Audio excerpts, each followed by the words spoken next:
Well, hey there, everyone. Thanks for joining me on this episode of Slug to Savage. So if you're just now joining me on this journey, I've been on a health journey. It's been about 7 weeks right now. And the reason why I call it From Slug to Savage is I needed something to inspire me to get healthy and to get in shape. So I entered a Savage race, which is in May of 2020 in Charlotte. So I have from now until May to get back in shape. Video 1, I started in at 260 pounds and really out of shape. I'm in my 7th week right now, and I can tell you I've dropped 20 pounds, feeling so much better. Not only in my body, but also right here in the mind. Just feeling better, feeling clearer, thinking better, got more self-confidence. My body's obviously feeling better as well. So enough about me. What I love about these videos and the opportunity that I get, because my whole passion behind this is not just to keep me accountable, but to also give you tools and let you meet people who can inspire you. And so I'm excited about my interview with Bianca Palmer. Bianca's a health coach. She's a nutritionist. She's a fitness coach. She is doing an amazing job. And I loved my interview with her. So here we go right now. I want to take you right to my interview with Bianca Palmer starting right now. Well, hey there, everybody. Thanks for joining me today. And I'm here with Bianca. Bianca, thank you so much for taking time out this beautiful day to be here with me. Really appreciate it. Thanks for having me. Absolutely. So as we've been on this journey, I've been on my own little health journey. And so I figured that since I'm on it, I might as well try to help everybody else. And I know you love helping people.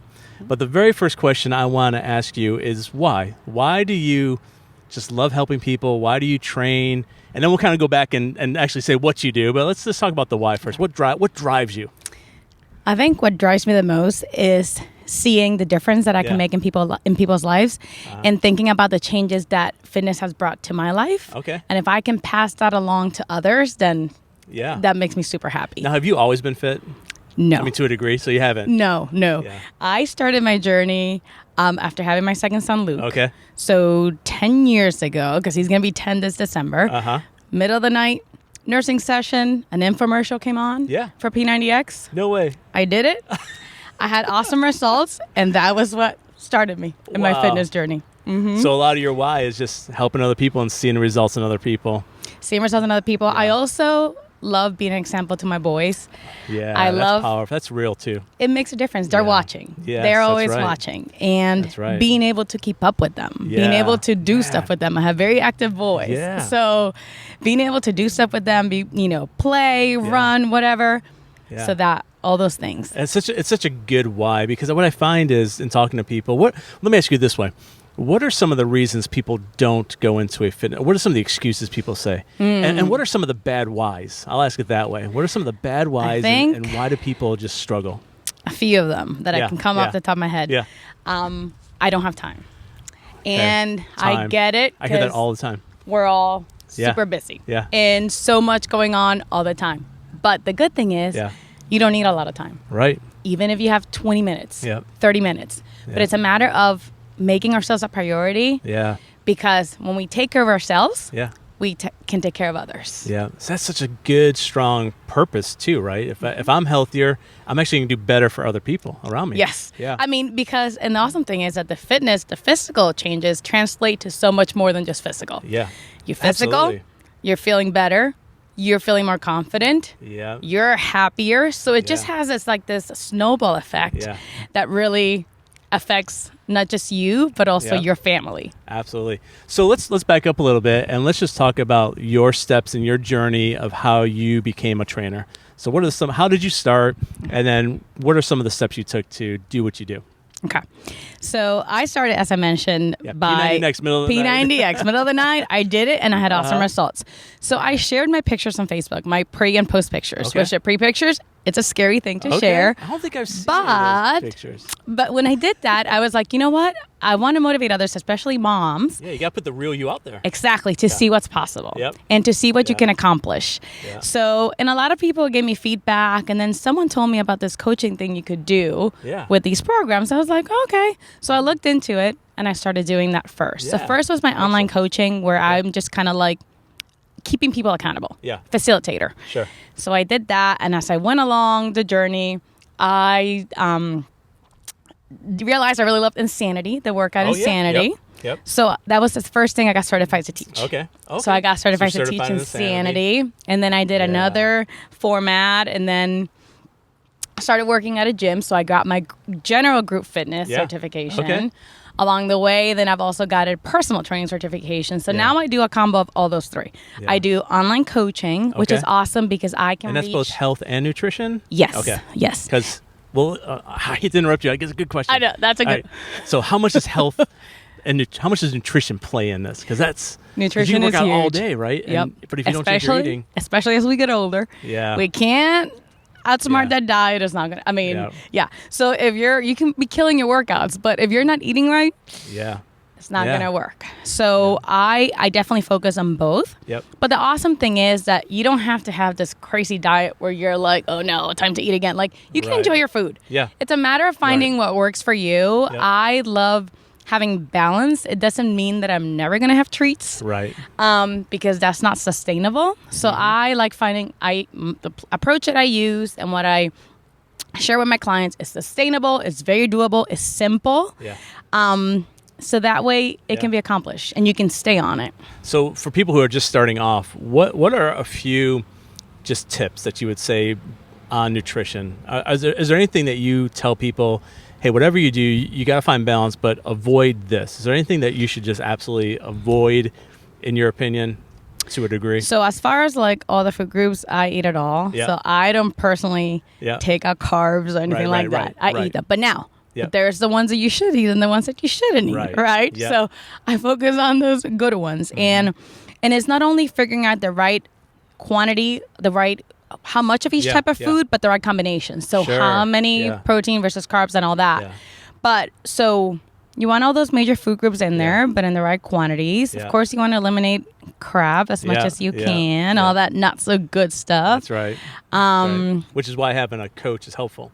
Yes. Because a lot of people I think a lot of people know what's healthy and not healthy.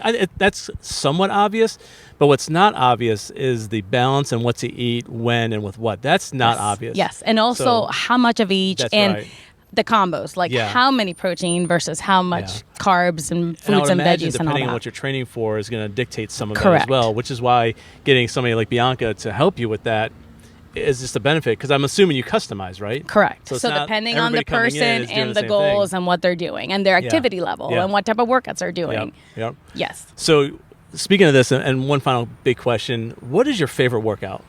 What's the one that you really like to do? So I love high intensity stuff. So like Insanity was my original kind of workout. So now like some of the formats that I teach are just like strength cardio. Those where your heart rate's like feels like it's going to come out of your chest. Yeah. I like those. Yeah. Just because I feel, it kills you and it's super hard, but when you're done, you're like, yes, I did it. And you just feel like, awesome, I accomplished. Survived. Yeah. You made it. Yeah. But you don't have to do all those workouts. Yeah. There's all sorts of workouts. And, the thing is finding the one that you love and that works for you. Right. Because that's the one that's going to stick, you're going to stick with. And maybe jumping is not your thing. Right. Your knees say, nope, you can't jump. Right. Or whatever it is. Sure. So you have to find the right workout for you. Yeah. So that you can stick to it and do it. And can we go back? So we did not say tips for beginners. That's what I was just going to ask next. My final question was going to be, off of that, what is your tip for, because there's a bunch of people that watch this, right? And I've talked to a lot of people who literally were just sitting around and they go, all right, I need to start. So what do they do? What are the tips for beginners? So I'm going to say find what you're going to do for your workout first, right? Okay. So, and I would say based on what you kind of like? Based on what you like. Okay. Based on your fitness level, right? Because if you're just starting, maybe you're not going to start with a crazy workout, so maybe, take it like that. So find the workout and then get that nutrition. But what I would say is a big goal is awesome, but you also want to have little goals along the way. I see. So you can say, for example, maybe it's, that's real good. I'm going to cut out sodas. Maybe that's my first step. Yep. Or I'm going to drink this much water every day. Yeah. Or I'm going to work out 3 days a week, versus being like, every day I'm on it. Nutrition is going to be perfect. Yeah. Like you can build little by little. And so having a big goal at the end being like, I want to run a marathon or I want to be a triathlete might be a good big goal. Yeah. But if you don't have the little goals in between, and you got to have realistic and also because you can celebrate those little goals along the way. That's good. And celebrate non-skill victories. Yeah. And I know a lot of times. Well, explain what that is. So non-skill victories. That's the first time I've heard that. So a lot of times we focus on weight, and it's all about the scale. And what does the scale say? And you can't let the scale define you. Right. Your worth is not based just on the scale. And there's so many other factors that matter. Okay. So non-scale victories. I'm lifting heavier weights than I used to before. Okay. My clothes fit better. Yeah. Or I can go up the stairs and I'm not getting tired. I can tie my shoes without holding my breath. Correct. That's a good.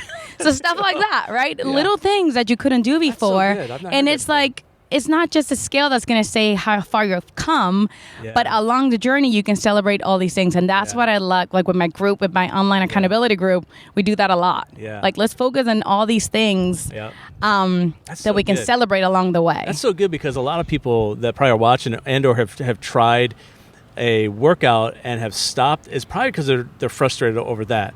Because you could be killing it, and for whatever reason, you're not losing as fast as you want. And so then you're like, well, I was doing this before, and so that's really good.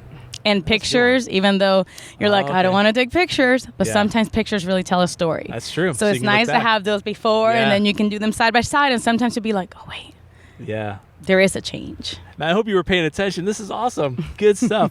So listen, I'm going to put links down below for how they can contact you, which is great, because we want people to be able to reach out and contact. And Bianca, I want to thank you so much. You're welcome. That was some great content. So hopefully that helped add value to you in your journey wherever you are. And thank you again for being here. You're welcome. Anytime. I appreciate it.